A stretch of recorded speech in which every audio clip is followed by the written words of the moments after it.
അദ്ദേഹം ഞാൻ ചരിത്ര പുസ്തകത്തിൽ നിന്ന് തന്നെ വായിച്ചു കേൾപ്പിക്കാം. തമിഴ്നാട് സംസ്ഥാനത്തിലെ തിരുനെൽവേലി ജില്ലയിൽ കടയനല്ലൂർ പട്ടണത്തിന്റെ ഹൃദയഭാഗത്ത് സ്ഥിതി ചെയ്യുന്ന വലിയ ജുമാഅത്ത് പള്ളിയുടെ പരിസരത്തുള്ള രാവുത്തർ കുടുംബത്തിലെ വാവാമൈദീൻ രാവുത്തരുടെ മകൻ അബ്ദുറഹ്മാൻ രാവുത്തരുടെയും എരസലി കുടുംബത്തിലെ മീരയുടെയും ആദ്യ സന്താനമായി ക്രിസ്താബ്ദം 1894 ജനിച്ചു. പിതാവ് പ്രസിദ്ധനായ ഒരു വസ്ത്രവ്യാപാരിയും ആബിദും പണ്ഡിതന്മാരെ ആദരിക്കുന്ന സ്വഭാവക്കാരനും ആയിരുന്നു. തറവാട് നാമം ആൺമക്കളുടെ പേരിനോടൊപ്പം ചേർക്കുന്ന പതിവ് അവരെ ഉള്ളതിനാൽ കുഞ്ഞിനെ മുഹമ്മദ് മസ്ഊദ് രാവുത്തർ എന്ന് പിതാവ് പേര് വിളിച്ചു.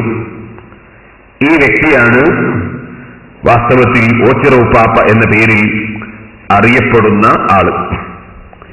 ഇദ്ദേഹം വളരെ സൂക്ഷ്മതയോടെ ജീവിക്കുകയും ഇദ്ദേഹത്തിന്റെ ബാപ്പ, സഹോദരന്മാർ തുടങ്ങിയവരൊക്കെ എല്ലാവർക്കും അറിയുന്നതും ആണ്.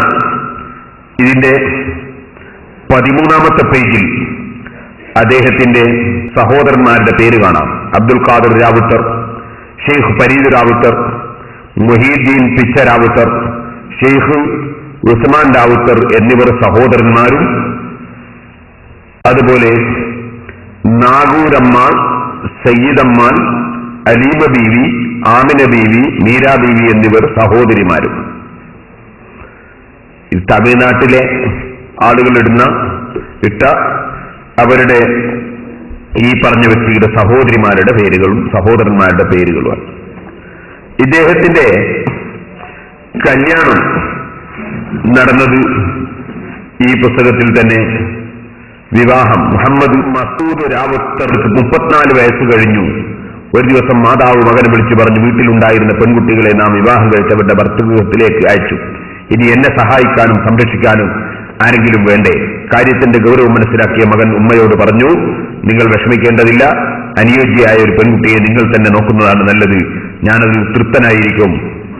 അങ്ങനെ കടയനല്ലൂർ പട്ടണത്തിലെ അച്ചിപ്പുള്ള വീട്ടിൽ സുമതിയും സുശീലയും സുന്ദരിയുമായ 18 വയസ്സുള്ള മുഹമ്മദ് ബീവിയെ ക്രിസ്താബ്ദം 1929 35 വയസ്സുള്ള മഹാനവറുകൾ വിവാഹം ചെയ്തു.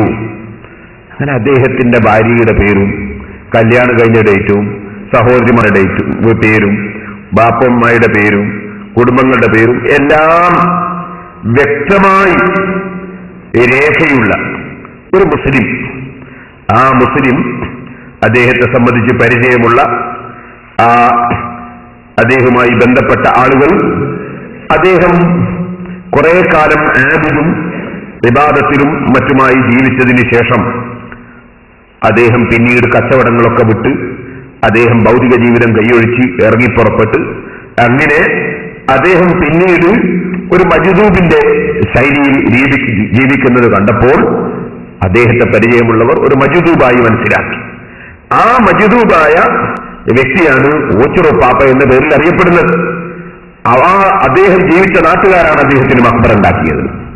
അദ്ദേഹം ജീവിച്ച നാട്ടുകാരാണ് അദ്ദേഹത്തിന്റെ മഖ്ബർ ഉദ്ഘാടനത്തിന് വേണ്ടി കാന്തപുരം ഉസ്താദിനെ ക്ഷണിച്ചത്. അദ്ദേഹം ഒരു സ്വാമിയാണെങ്കിൽ അവിടുത്തെ മുസ്ലിമീങ്ങളൊക്കെ കൂടി അദ്ദേഹത്തിന്റെ മഖ്ബർ ഉണ്ടാക്കിയിട്ട് ആലിമീങ്ങളെ ക്ഷണിക്കുകയാണോ ചെയ്യുക? എന്നിട്ട് അദ്ദേഹം കുപ്പസ്വാമി എന്ന് പറഞ്ഞ ഒരു അമുസ്ലിം സഹോദരനാണ് എന്ന് യാതൊരു മടിയും ഇല്ലാതെ ഈ മൗലവി നാദാവെടുത്തു വന്നത്.